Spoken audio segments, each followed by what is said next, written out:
Hello, hello, hello. Another clay video.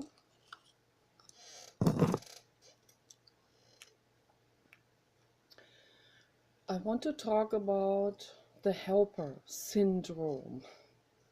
Syndrome I put into quotation marks because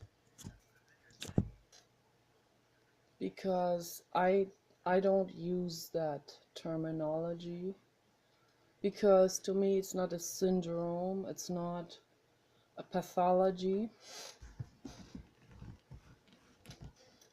But it is very interesting for me psychologically, from a psychological perspective, to see society give that the name syndrome as if it was a pathology.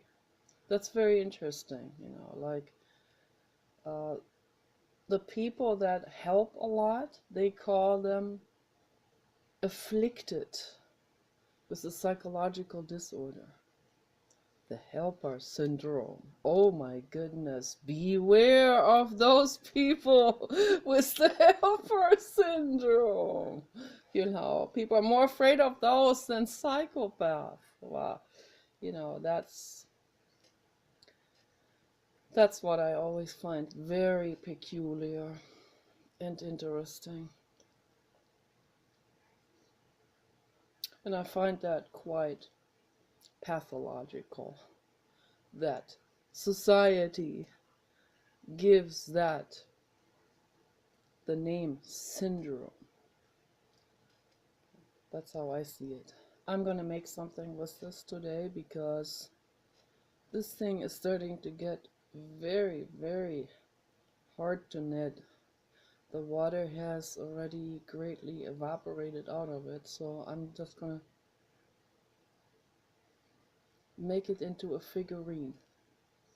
That's what I'm gonna do. I have to make it warm first.